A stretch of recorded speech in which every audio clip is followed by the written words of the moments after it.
23 مارچ جو ہے یہ صرف ایک سیاسی قرارداد کا نام نہیں ہے، بلکہ اس خواب کی تعبیر کی طرف آپ اسے سمجھیے کہ یہ پہلا قدم تھا جس کی بنیادوں میں روحانیت اور دعا کا اثر شامل تھا۔ پاکستان کا قیام کسی حادثے کا نتیجہ نہیں تھا، بلکہ یہ اولیاء اللہ کی دعاؤں اور مدینہ ثانی کے اس تصور کا ثمر تھا جس کا وعدہ رب کریم نے بر صغیر کے مسلمانوں سے کیا۔ بالکل، اور آج ہم جہاں ایک طرف اپنی دفاعی طاقت پر فخر کرتے ہیں، وہیں ہمیں یہ نہیں بھولنا چاہیے کہ اس پاک سرزمین کی حفاظت کے لیے جہاں ہمارے جوانوں کی گولیاں کام آتی ہیں، وہاں بزرگوں کی دعائیں بھی ڈھال بنتی ہیں، چاہے وہ بھارت کے خلاف ہماری فضائی برتری ہو یا افغانستان سے آنے والے فتنوں کی سرکوبی، ہر محاذ پر ایک غیبی نصرت ہمارے ساتھ رہی ہے۔ اور آج ہم اسی روحانی تعلق اور خدا داد مملکت کی بقا پر بات کریں گے ممتاز اسکالر طارق شریف زادہ صاحب سے، جن سے ہم یہ جانیں گے کہ اس موڑ پر 23 مارچ ہمیں کس روحانی عہد کی یاد دلاتا ہے۔ طارق صاحب بہت شکریہ آپ کے وقت کا، ویلکم ٹو سنو پاکستان۔ سب سے پہلے تو یہ بتائیے گا کہ 23 مارچ کی قرارداد پیش کرتے وقت قائدین کے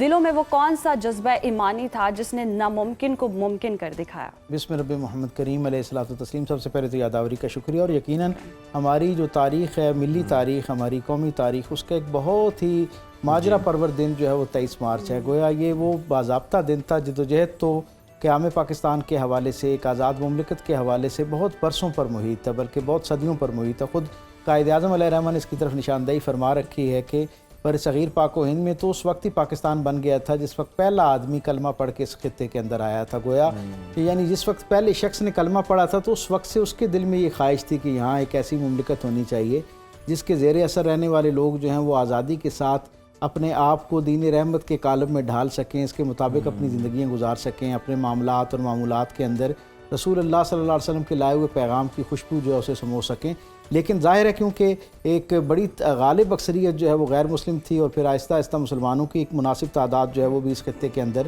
اپنی ایک تشخص کے ساتھ قائم ہو گئی، اور پھر وقت نے مسلسل اس بات کو ثابت کیا کہ مسلمانوں کے لیے اس خطۂ ارضی کے اندر باقی اقوام کی اکثریت کی بنیاد پر، اور بالخصوص انگریز حکومت کا جو ایک بڑا لمبا دورانیہ تھا، اس کا جو تلخ تجربہ مسلمانوں کو رہا، اور اس میں جو ایک غالب اکثریت تھی ہندوؤں کی، ان کی طرف سے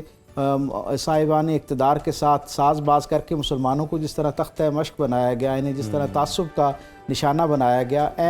اس مسلسل تجربے کے بعد، یعنی وہ کئی ایک صدی سے زائد کا تجربہ ہے جس نے مسلمانوں کو اس نتیجے پر پہنچایا کہ اب اس خطہ ارضی کے اوپر ہمارا اقلیت کی حیثیت میں رہنا جو ہے وہ ممکن نہیں ہے، اور ہم کوئی بہت خوشحال زندگی اور اپنا مستقبل جو ہے اس کو نہیں سنوار سکتے۔ اپنی آنے والی نسلوں کے لیے ایک آزاد اور خود مختار ریاست جو ہے اس کے قیام کی طرف ہمیں بڑھنا ہے۔ یہ دن اس لیے ہماری جدوجہد میں بہت اہم ہے اور رجحان ساز ہے کہ یہ وہ پہلا دن یوں کہہ لیں جس دن باضابطہ طور پر ایک نصب العین مرتب کیا گیا کہ اب ہم نے قیام پاکستان سے کم کسی چیز کے اوپر جو ہے وہ کوئی معاملہ قبول نہیں کرنا ہے، اور گویا اب بر صغیر پاک و ہند کی جتنے مسلمان ہیں، خواہ وہ اپنے علاقے میں اقلیت میں ہیں یا اکثریت میں ہیں، ان سب کی آواز بن کر یہ قرارداد ان کی ترجمانی کرتے ہوئے یہاں پاس کی گئی، اور لاہور کو یہ خوش نصیبی حاصل ہوئی کہ شہر لاہور کے اندر وہ اجتماع ہوا جہاں پر پورے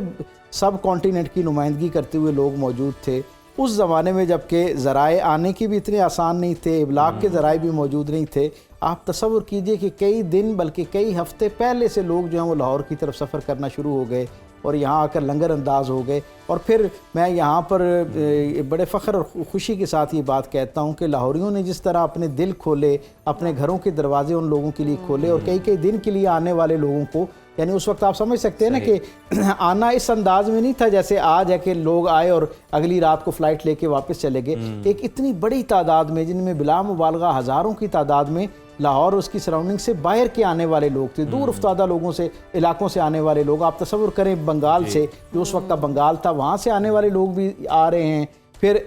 جو انڈیا کا جو آج کا انڈیا ہے، اس کے جو بہت دور افتادہ علاقے ہیں، وہاں سے آنے والے لوگ بھی اس کا حصہ بن رہے ہیں، یعنی کہ اور پاکستان کا جو اس وقت نظم ہے، اس میں خیبر سے کراچی تک ہر خطے کی نمائندگی جو ہے وہاں پر لوگوں کی موجودگی جو ہے وہ ظاہر کر رہی تھی۔ ایسے ماحول کے اندر پاکستان کے حوالے سے بہت کلیئرٹی کے ساتھ قائد اعظم کی زیر قیادت مسلمانوں نے بہت غور و فکر کے بعد ایک بڑی جامع قرارداد پیش کی ہے۔ جامع قرارداد بنیادی طور پر مستقبل کی عکاس تھی اور ایک نصب و لعن تھا کہ اب ہم نے اس بنیاد پر کہ یہاں پر جس انداز میں ہمارے ساتھ ایک نسلی امتیاز رکھا گیا ہے، جیسے ہمارے ساتھ ایک تنگ نظری کا سلوک کیا گیا اور جیسے مسلمانوں کے راستے محدود کیے گئے، تنگ کیے گئے، بند کیے گئے، اس کی بنیاد پر مسلمان اب ان کا اب جینا اور باوقار جینا مشکل ہوتا جا رہا ہے۔ قرارداد پاکستان کے ہم اثرات پر بھی بات کریں گے، لیکن اس سے پہلے یہ بتائیے گا کہ حضرت اقبال نے جو خواب دیکھا تھا، یہ محض سیاست کی بنیاد پر تھا، اندازوں کی بنیاد پہ تھا، ان کی ریڈنگز آپ انہیں کہہ لیں، یا کوئی الہامی اشارہ بھی اس میں شامل؟ بہت اچھی اور بنیادی بات آپ تصور کیجئے کہ اللہ رب العزت نے مفکر پاکستان کے طور پر ایک ایسی ہستی کا انتخاب کیا، میں یہ سمجھتا ہوں کہ جو اپنے عہد کی سب سے زیادہ خدا رسیدہ ہستی تھی، یعنی جسے اللہ رب العزت کا اس طرح کا منفرد قرب حاصل تھا۔ پروردگار عالم نے ان کے دل پر کیسی بڑی اور بنیادی سچائیوں کو جو ہے وہ نازل فرمایا، اور پھر ایسا خالص الذہن آدمی جو ہے جس کا ماضی کے اوپر بھی نگاہ ہو، جس کی مستقبل پر بھی نگاہ ہو، جو مشرق اور مغرب دونوں کے علوم سے جو ہے مستفید ہو چکا ہو، دونوں دنیاؤں سے ان کی خوبیوں اور خامیوں سے آگاہ ہو، اب ایسا شخص جب وین کی شکل میں ایک مملکت کا خواب اور اس کا تصور سامنے رکھتا ہے تو وہ از خود بہت جامع ہوتا ہے۔ آپ دیکھیں قائد علامہ اقبال جو ہیں وہ ایک ایسی ہستی ہیں جو اس سے پہلے یعنی اس بر صغیر پاک و ہند کے اکٹھے ہونے کے داعی تھے، لیکن انہوں نے مسلسل یعنی نظر رکھ کر جب دیکھا معروضی حالات کو تو وہ اس نتیجے پر پہنچے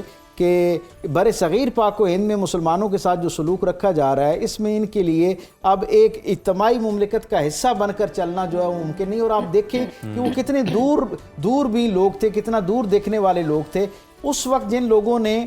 پاکستان بننے کی مخالفت کی اور کہا کہ ہمیں متحدہ ہندوستان کا حصہ بننا چاہیے۔ مجھے بڑی سچائی کو وضاحت کے ساتھ کہنے میں کوئی عار نہیں ہے کہ آج ہمارے پڑوس میں ان کی ہی جو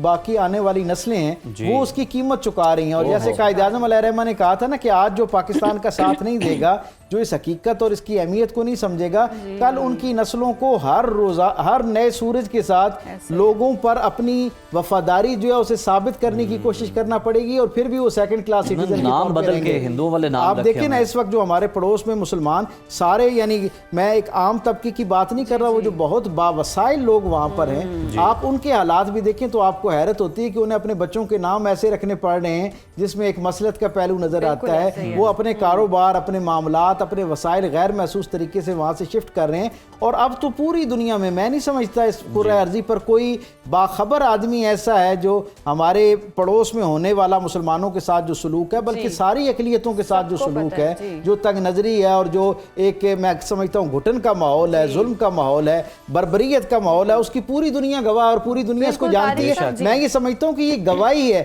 اور یہ پوری دنیا کو پاکستان کے جواز کی دلیل کے طور پر ہم پیش کرتے ہیں کہ دیکھیں ہمارے بزرگوں کی قبروں کو اللہ نور سے بھر دے، اور قائد اعظم اور حضرت علامہ اقبال اور ان کے رفقا اور وہ خاموش مجاہد جنہوں نے انسانی تاریخ کی سب سے بڑی ہجرت کے نتیجے میں اس ملک کو بنایا۔ آپ تصور کیجئے کہ وہ لوگ اگر اس وقت یہ فیصلہ نہ لیتے، ہوش کے ناخن نہ لیتے اور کسی مسئلے کا شکار ہوئے بغیر اس طرح سیسا پلائی دیوار کی طرح کھڑے نہ ہوتے، تو شاید آج ہمارا حال بھی وہی ہو رہا ہوتا جو ہمارے بالکل پڑوس میں رہنے والے مسلمانوں کا ہو رہا ہے۔ طارق صاحب، اور یہی ساری چیزیں جو ہم دیکھتے ہیں تو ہم شکر کرتے ہیں واقعی کہ ہم آزاد ہیں اور آزاد فضاؤں میں سانس لے رہے ہیں۔ جتنی ہم پرابلمز ادھر ادھر دیکھ رہے ہیں دیگر ممالک میں اقلیتوں کو ہم دیکھتے ہیں، خاص طور پر انڈیا میں، اور اب اگر ہم بات کر رہے ہیں آج کے دن کی مناسبت سے تو قیام پاکستان کو اگر ہم دیکھیں تو مدینہ ثانی بھی کہا جاتا ہے۔ اس کی کیا وجہ ہے؟ روحانی طور پر اس کی آپ کیا تصور کیجئے نا، ابھی کیا دلچسپ معاملہ ہے کہ پروردگار عالم نے انسانی تاریخ کے اندر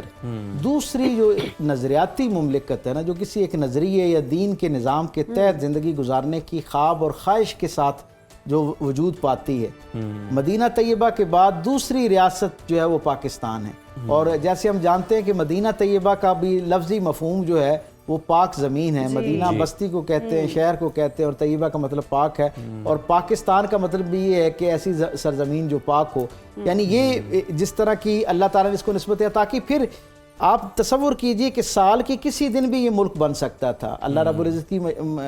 مشیت میں اگر تھا تو یہ کوئی دن بھی انتخاب کیا جاتا ہمارے لیے تو وہ دن عظیم المرتبت ہوتا جس دن ہمیں آزادی ملی, ہمارے بڑوں نے آزادی حاصل کی. اللہ نے اس کے یعنی قیام کے لیے جس دن کا انتخاب کیا وہ بھی 27 رمضان ہے, اور ہم تصور کرتے ہیں کہ کس درجے کی روحانی جو ہے اس کے اندر برکت ایک پائی جاتی ہے, کیسی کیفیت پائی جاتی ہے. اور خود سوچیں کہ جن لوگوں نے اس ملک کو تقسیم کیا, جنہوں نے اس ملک کو بنایا ہوگا, مسلمانوں کو اور بر صغیر کے لوگوں کو آزادی دی, ان کے نزدیک تو رمضان کی اور 27ویں رمضان کا کوئی تصور ہی نہیں پایا گیا ہوگا. اللہ رب العزت کا کیسا اس نے انتظام ہوا کہ 27ویں کو اس کے لیے منتخب کر لیا گیا, جو اس ملک کے قیام کی ہمیشہ کے لیے ایک عزت کا ذریعہ اور حوالہ بن گیا. پھر آگے چل کے ہم یہ دیکھتے ہیں کہ جس طرح اللہ والوں نے اس ملک کے قیام کے لیے یعنی مشائخ کا, علماء کا کردار جس انداز میں اس کے ساتھ رہا, اور قائد اعظم جو بظاہر ایک دنیا کی اعلیٰ تعلیم یافتہ لوگوں میں اپنے عہد میں شمار ہوا کرتے تھے, اور ایک زیرک شخصیت کے طور پر اس قیادت کے لیے ان کا انتخاب کیا گیا. بہت کم لوگوں کے علم ہے کہ قائد اعظم اپنی ظاہری وضع سے قطع نظر اپنے اندر ایک خالص جو روحانی ایک کیفیت رکھنے والی شخصیت تھے, اور جس انداز میں قرآن حکیم کے ساتھ ان کا تعلق تھا, سرکار دو عالم صلی اللہ علیہ وسلم کے ساتھ اور درود پاک کے ساتھ جس طرح ان کی زندگی کا مستقل معمول تھا. اگر آپ مجھے اجازت دیں تو میں ایک فکرے میں ان کی طبیعت اور شخصیت کو بیان کرنے میں اور سمجھنے کی مدد کے لیے میں یہ بات بیان کرتا چلوں کہ سید جماعت علی شاہ علیہ رحمہ حج پر گئے, واپس آئے تو انہوں نے ان کو 3 چیزیں تحفے میں بھیجیں. ایک قرآن حکیم کا نسخہ بھیجا, ایک جانماز بھیجی اور ایک تسبیح بھیجی. جواب میں قائد اعظم نے ان کو شکریہ کا خط لکھا. اب خط کے متن سے آپ اندازہ لگائیں کہ قائد اعظم کی اپنی روحانی اساس کیسی تھی. آپ کہتے ہیں آپ نے یہ جو 3 چیزیں مجھے تحفے میں بھیجی, آپ کی محبت, آپ کا شکریہ, اور میں ان 3 چیزوں سے 3 سبق لیتا ہوں. آپ نے فرمایا کہ جو مسلح آپ نے بھیجا ہے نا, اس کا مطلب یہ ہے کہ آپ نے مجھے یہ کہا کہ جو شخص لوگوں کے اوپر حکمران مقرر کیا جاتا ہے, ان کا لیڈر بنایا جاتا ہے, جب تک اس کا اللہ سے تعلق مضبوط نہیں ہوتا, وہ خود اللہ کی اطاعت نہیں کرتا, اس وقت تک اس کے محبت کرنے والے اس کی بات کی اطاعت نہیں کرتے. اس لیے میں یہ سمجھتا ہوں کہ یہ میرے لیے استعارہ ہے, میرے لیے سبق ہے کہ میں اللہ سے اپنا تعلق مضبوط کروں. پھر آپ کہتے ہیں یہ جو قرآن حکیم کا نسخہ بھیجا ہے نا, یہ اللہ کی کتاب ہے, اللہ کا پیغام, اللہ کا منشا ہے, اللہ کا مقصود ہے مخلوق کے لیے. اللہ چاہتا ہے بندہ ایسی زندگی گزارے. قرآن حکیم کا مجھ تک پہنچنا اس بات کی علامت ہے کہ آپ نے مجھے یہ نشاندہی کی ہے کہ جب تک میں بطور لیڈر اللہ کے پیغام کو خود نہیں سمجھوں گا, میں اس کا نفاذ کیسے کر سکوں گا. اور تیسری اور آخری بات آپ نے کہا, یہ جو تسبیح بھیجی ہے, میں سمجھ گیا کہ آپ یہ کہنا چاہتے ہیں کہ میں اس پر درود کی کثرت کروں, کیونکہ میں اس راز سے واقف ہوں کہ جب تک کوئی شخص رسول اللہ صلی اللہ علیہ وسلم کے ساتھ اپنے تعلق کو مضبوط نہیں کرتا, اس وقت تک اس کا نہ اللہ کے ساتھ تعلق مضبوط ہوتا ہے, نہ اللہ کے بھیجے ہوئے پیغام اور نظام کے ساتھ اس کا. بہت ہی خوبصورت بات آپ نے جو ہے وہ فرمائی ہے.